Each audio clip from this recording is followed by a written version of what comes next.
같이 읽겠습니다. 시작.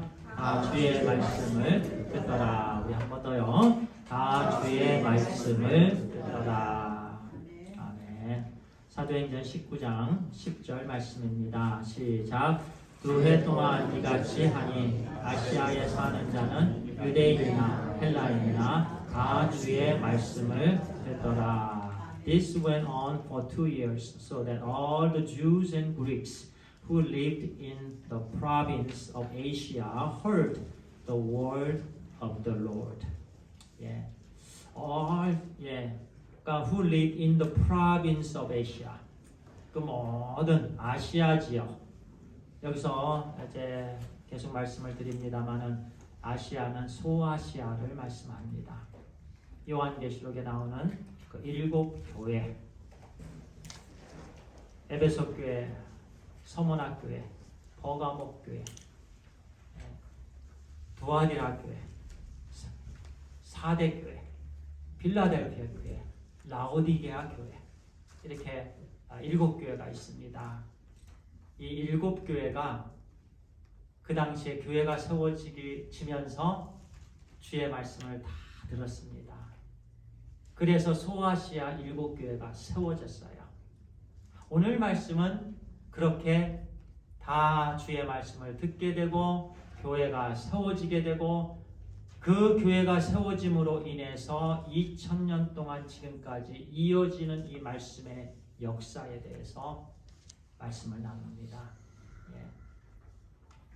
특별히 에베소 교회에 대한 말씀인데요. 에베소 교회는요, 사도 바울이 3차, 이제 2차까지 오늘 말씀이 딱 그 터닝 포인트예요. 예. 2차 전도 여행이 마치는 순간이 오늘 말씀이고 또 3차 전도 여행이 하나님의 은혜로 순식간에 다시 이루어지는. 근데 어디가 딱 몇 구절이 딱 3차 전도 여행이다라고 꼭 찝기는 참 어려운 부분이 2차와 3차가 이어지는 부분이에요.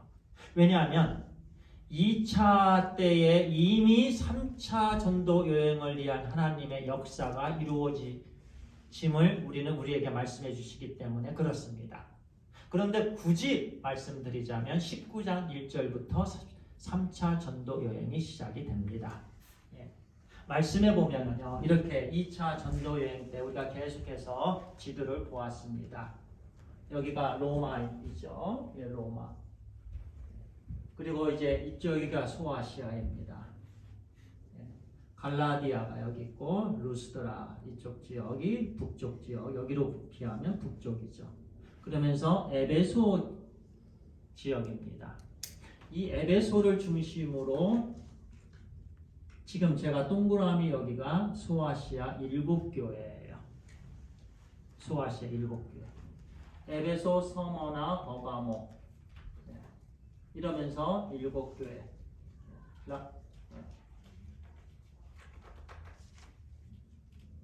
필라델피아, 라오디게아, 사대, 그 다음에 루아디아. 예, 루아디아. 예, 그 교회, 이렇게 7 교회가 그러면서 이렇게 동그랗게 이렇게 형성이 됩니다. 7 교회 하면은요, 완전 숫자이기도 해요. 완전 숫자. 그러면서 우리가 하나님의 말씀을 묵상할 때 왜 7 교회일까? 그럴 때도 질문을 우리 집사님들 묵상하면서 질문하는 거 참 중요합니다. 왜 그럴까? 왜 이 말씀은 이렇게 표현되었을까? 예. 이런 부분들. 그래서 하나님께서 처음에 초대교회를 시작하실 때 그렇게 7 교회에게 말씀을 듣게 해주시고 그러면서 그 7 교회를 통해서 물론 이제 안디옥 교회를 통해서 맨 처음에 시작이 되고, 그러면서 하나님께서 사도 바울을 부르셨고, 사도 바울을 통해서 계속해서 전도를 하게, 선교를 하게 해주셨고, 그러면서 에베소 교회에서 2년 동안 사도 바울의 말씀 사역 아주 중요합니다. 이 부분을 우리는 일명 두란노 서원 말씀 사역이라고 합니다. 두란노 서원에서 2년 동안 말씀을 강론하고 가르치고 들었습니다. 그 결과가 오늘날에 있게 된 거예요. 그래서 이 에베소 지역에서 2차 전도 여행할 때 고린도에서 넘어왔지요. 고린도에서는 1년 반 있었습니다. 사도 바울이 1년 6개월 동안, 처음에는 있고 싶지 않은 장소였지만 하나님께서 방향을 잡아주시자 그 방향에 온전히 순종해서 1년 6개월씩이나 고린도 지역에 있었습니다. 그리고 나서 에베소 지역에 잠깐 머물렀어요. 잠깐 머무르고 이제 가이사랴 지역으로 넘어와서 다시 안디옥으로 가서 여기서부터 이제 3차 전도여행이 다시 시작됩니다. 그런데 넘어와서는 아볼로와 만나지를 못했어요. 사도 바울이. 어쩌면 만날 수도 있었는데, 아볼로는요, 여기서는 지도가 나오지는 않는데 3차 전도 여행 때는 지도가 조금 보이는데 여기가 이집트예요. 애굽입니다. 애굽의 알렉산드리아가 여기 있어요. 아볼로의 고향이 여기입니다.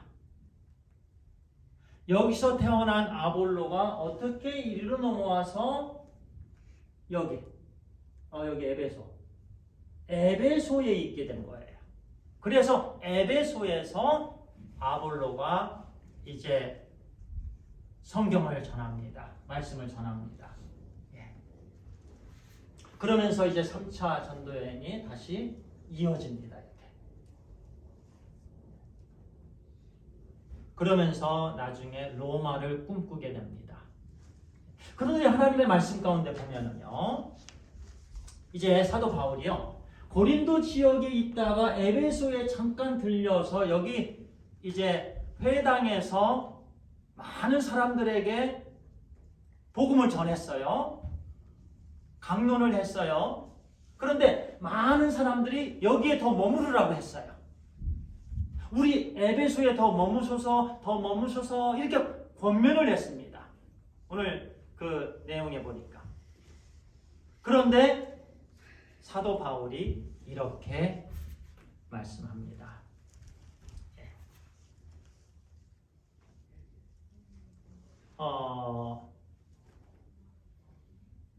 그 24절에요. 이렇게 알렉산드리아 아까 제가 말씀을 드렸고요. 아볼로라 하는 사람이 이제 이 유대인이 에베소에 이르렀다. 그 지도를 통해서 말씀을 나누었고요. 언변이 좋고 성경에 능통한 자라 이렇게 말씀합니다. 그리고 25절에 그가 일찍이 주의 도를 배워 열심으로 예수에 가는 것을 자세히 말하며 가르치나 요한의 침례만 알 따름이라. 요한의 침례, 요한의 세례만 알 뿐이었다. 그러니까 조금 이게 아직 복음에 대해서 알지 못했다라는 말씀입니다. 예수 그리스도에 대해서 전하지 못했습니다. 그리고 26절에서 그가 회당에서 담대히 말하기를 시작하고는 브리스길라와 아굴라가 듣고 데려다가 하나님의 도를 더 정확하게 풀어 이르더라. 그래서요, 브리스길라와 아굴라가 아볼로를 가르치게 됩니다. 그래서 아볼로가 그러니까 성도의 가르침을 받고, 그러니까 주의 종이죠. 목회자죠.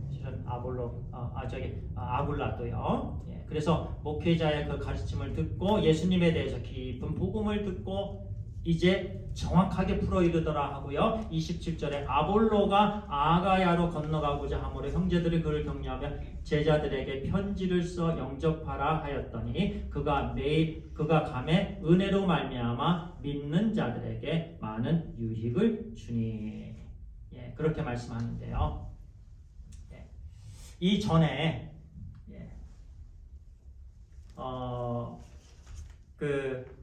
19절에요. 에베소에 와서 그들을 거기 머물게 하고 자기는 회당에 들어 유대인과 변론하여 있기를 청하되, 그 21절에 만일 하나님의 뜻이면 너희에게 돌아오리라. 이 말씀이에요. 조금 아까 이어지는 말씀인데요. 에베소에 들렸다가 만일 하나님의 뜻이면 내가 다시 돌아오리라. 사도 바울은 영적으로 느낀 것 같아요. 하나님께서 나를 다시 에베소로 보내주실 것이다라고 느낌으로 인해서, 확신으로 인해서 그 형제들에게 그렇게 말을 전합니다. 하나님의 뜻이면 내가 다시 에베소로 돌아오리라 하고 에베소를 떠나고 이제 2차 전도 여행을 마치게 된 거예요. 그런데 우리 귀한 놀라우신 우리 하나님은 그 말씀대로 하나님의 뜻이 거기에 있으셨습니다. 그래서 하나님의 뜻에 따라서 다시 에베소에 3차 전도 여행을 하면서 에베소로 갑니다. 그런데 가면서 말씀해 보니까 갈라디아, 루스드라를 거쳐서 가게 됩니다. 이제 그러면서 이제 19장 1절부터 말씀이 시작이 됩니다. 아볼로가 고린도에 있을 때 바울이 윗지방으로 다녀 에베소에 와서 어떤 제자들을 만나, 이렇게 말씀합니다.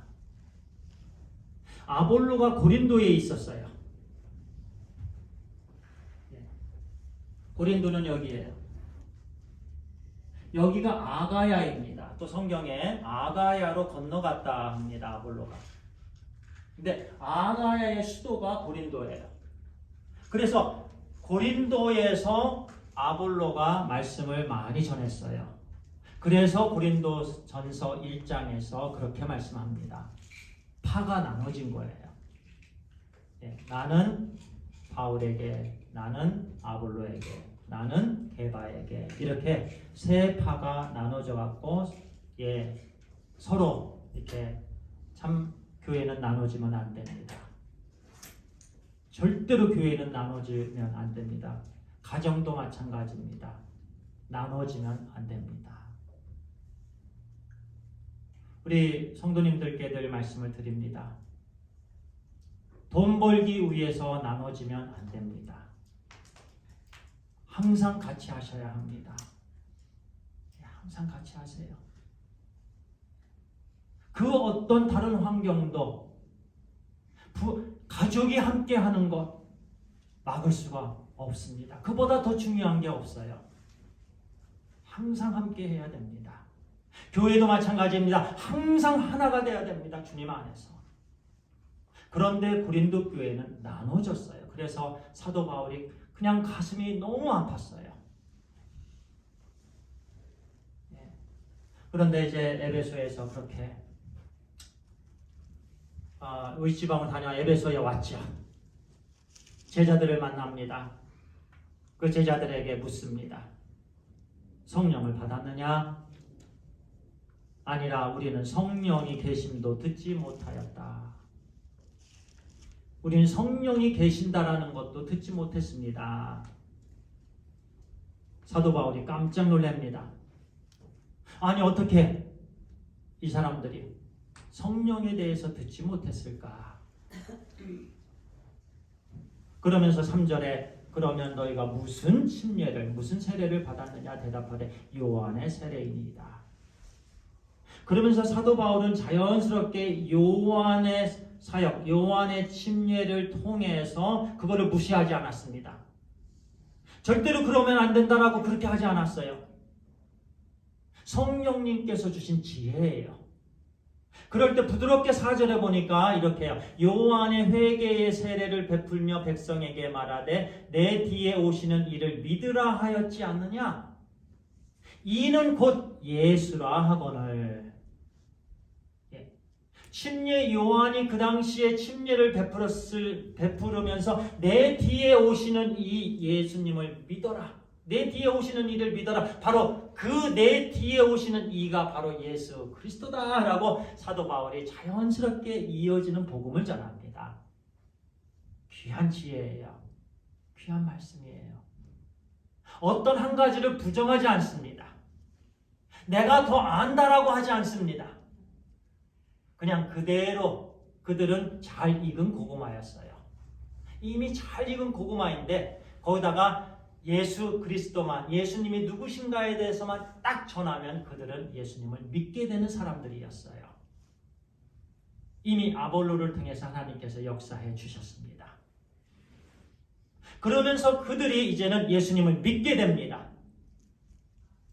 그리고 침례를 받습니다. 5절에 주 예수의 이름으로 세례를 받으니 6절에 보니까 바울이 그들에게 안수하며 성령이 그들에게 임하심으로 방언도 하고 예언도 하니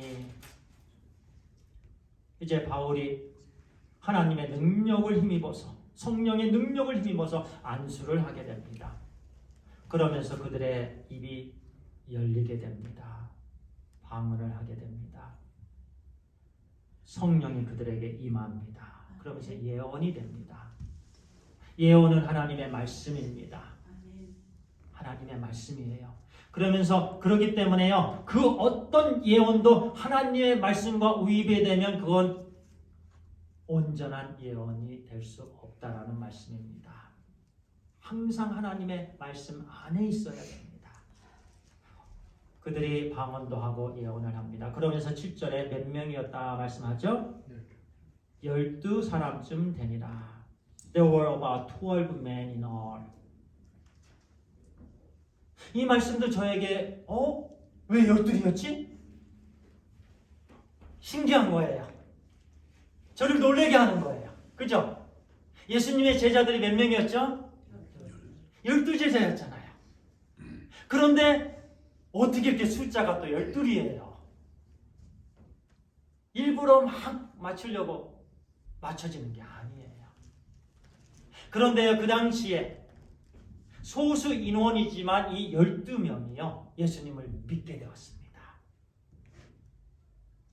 그런데요, 이제 12인데 8절에서 보면 바울이 그 12명은 이제 여기 있습니다. 회당에 들어가서 장장 석 달 동안이나 하나님 나라에 관해서 강론을 합니다. 3달 동안이나. 긴 시간이에요. 원포로예요. 많은 시간 동안 회당에서 가르쳤어요. 그런데 결과가 보세요. 9절입니다. 어떤 사람들은 마음이 굳어 순종하지 않고 무리 앞에서 이 도를 비방하거늘 바울이 그들을 떠나 제자들을 따로 세우고 두란노 서원에서 날마다 강론합니다. 3달 동안 열심히 말씀을 전했는데요. 여기 단어들을 보니까요. 마음이 굳어. 마음이 굳다는 것은 딱딱해졌다라는 얘기예요. 3달 동안 말씀을 계속해서 선포했는데요. 마음을 딱딱하게 했어요. 마음이 굳어졌어요. 마음이 부드러워야 됩니다. 마음이 부드러워야 돼요. 그런데 그 유대인들은요. 유대인들을 말하죠. 마음이 딱딱해졌습니다. 그러면 순종하지 않습니다. 우리 자녀들도요. 언제 순종하지 않느냐면 자기의 생각으로 마음이 딱딱해졌을 때 순종하지 않습니다. 튕겨나가요. 그래서 어떤 사람들은 마음이 딱딱할 때는 분위기를 알기 때문에 말을 잘 안 합니다. 기다렸다가 그 딱딱한 마음이 좀 부드럽게 되면 그때 말을 하게 됩니다. 그것도 지혜이지요. 그런데 그 유대인들은 왜 그렇게 마음이 딱딱해졌는지 모릅니다. 자기 자신을 내세우는 거죠. 율법을 내세우는 거죠. 자꾸 거부합니다. 그리고 뭐라고 하냐면 비방을 합니다. 여기서 비방은 욕하는 거예요. 이런저런 욕을 막 바울에게 합니다. 그러면서 바울에게 고민이 됐어요. 3개월 동안 내가 시간을 투자했는데 3개월 동안 나는 최선을 다했는데 이 사람들은 오히려 마음을 딱딱하게 하고 순종하지 않고 거부하고 비방하고 그러면서 사도 바울이 고민이 생긴 거예요. 내가 여기를 떠나야 되는가? 아니면 이들한테 계속해서 그 딱딱한 마음에 자꾸 튕겨나가는 그 마음을 계속해서 말씀을 전해야 되는가? 어찌 해야 되는가? 고민이 됐습니다. 고민되지 않았겠어요? 당연히 고민이 됐죠. 그러면서 방향을 잡고자 했습니다. 인생의 방향은 되게 중요합니다. 내가 어떤 고민이 있을 때 그 고민 중에 누가 딱 방향을 잡아주면 너무나도 가벼워요. 이것도 못하겠고 저것도 못하겠고 어떤 갈등 가운데 있을 때 그때 중요한 게 방향인데요. 그 방향을 또 성령님이 잡아주셨습니다. 우리 인생의 방향을 잡아주시는 분은 성령님이십니다. 오늘날 성령님이 우리 안에 계시고 그래서 성령의 인치심을 우리에게 주신 거예요. 그래서 이 땅에서 온전한 방향을 잡게 해주시는 분은 성령님이에요. 그렇기 때문에 성령님께 순종할 때 우리는 온전한 인생의 방향으로 살아갈 수가 있는 거예요. 하나님께서 기뻐하시는 방향으로 나아갈 수 있는 발걸음이 바로 성령님께 순종하는 발걸음이에요. 사도 바울도 그때 방향 하나님께 묻고 하나님께서 방향을 잡아주셨는데 그 방향이 무슨 방향이냐 하면 이제는 이들을 떠나자. 계속해서 거부하는 사람 붙잡지 말자. 계속해서 욕하는 사람 붙잡지 말자. 될 사람에게 집중하자. 될 사람에게 집중하자. 내가 잘하는 것에 집중하자. 뭐 이런 거지. 될 사람에게 집중하면 열매가 맺힙니다. 되지 않을 사람 집중하면 힘들어요. 오히려 내가 낙심됩니다. 내가 넘어집니다. 그 방향을 성령님께서 잡아주셨어요. 숫자 보지 않았습니다. 성령님께서 숫자 보지 마라. 방향이지요. 그래서 그들을 떠납니다. 그들을 떠나 이 단어가 중요해요. 그들을 떠나. 제자들을 따로 세우고 두란노 서원에서 날마다 갑니다. 여기 두란노 서원은 그 당시에 퍼블릭 플레이스였어요. 유명한 강사들을 모시고 그 강의를 들었던 장소가 두란노 서원이었습니다. 그곳에서 날마다 강론했는데요. 얼마나 강론한 줄 아세요? 몇 년 동안? 장장 2년 동안이나 그렇게 했습니다. 2년 동안. 10절에 2해 동안 이같이 하니 2년 동안. 그런데요, 이 2년 동안요. 자, 중요한 말씀이에요. 이제 그 말씀은 이제 마치겠는데요. 사도 바울의 이 2년 동안 성령님에 의한 올바른 방향 잡힘을 받고요. 2년 동안 두란노 성원에서 이 말씀 사역이 참으로 중요한 사역이었어요. 사도 바울은요, 2년 동안 밥 먹는 것 그냥 한 끼 정도, 또 사도 바울은요 자빌이 아니었습니다. 그리고 또 사도 바울은요 또 이 2년 동안요 우리는 1년 동안 2년 동안 여행을 못 다녔더니 3년이 지나갖고 폭발해 버립니다. 여기도 여행 갑니다. 저기도 여행 갑니다. 이분도 여행 갑니다. 저분도 여행 갑니다. 이제 여행으로 집중을 합니다. 그런데 사도 바울은 2년 동안 전혀 여행 갈 시간이 없었어요. 밥 먹을 시간도 없었습니다. 따로 보낼 시간이 없었어요. 오직 하나님의 말씀만 연구했습니다. 최고의 영적인 음식을 먹이기 위해서, 가장 귀한 말씀을 전하기 위해서 사도 바울은 애쓰고 또 애썼습니다. 모든 1분 1초 그 모든 초를 쪼개어서 사도 바울은 말씀에 집중하고 기도에 집중했습니다. 사역에 집중했습니다. 2년 동안 온전히 말씀에만 집중했습니다. 쉬운 일은 아니었어요. 모든 생각하는 것, 모든 감각, 모든 것, 지금까지 하나님께서 주신 지혜, 탤런트, 모든 것을 총동원해서 두란노 서원에 다 썼습니다. 그리고 그 당시에 12명으로 시작됐습니다. 그 12명도 참 귀합니다. 그 하나님의 말씀을 다 배웠습니다. 사도 바울이 얼마나 잘 전했겠어요. 얼마나 잘 연구했겠어요. 말씀 한 말씀 한 말씀은 최고의 말씀으로 그 제자들에게 전하고 그들은 또 들었습니다. 그러면서 은혜를 받기 시작합니다. 깨닫기 시작합니다. 그러면서 그들이 이제 말씀의 사역자가 되었습니다. 그래서 아시아에 사는 자는 유대인이나 헬라인이나 다 주의 말씀을 듣더라. 결과가 된 거예요. 7교회가 그래서 세워진 거예요. 이 7교회는요, 사도 바울로 인해서 세워진 게 아니에요. 그 12명의 제자들로 인해서 세워진 거예요.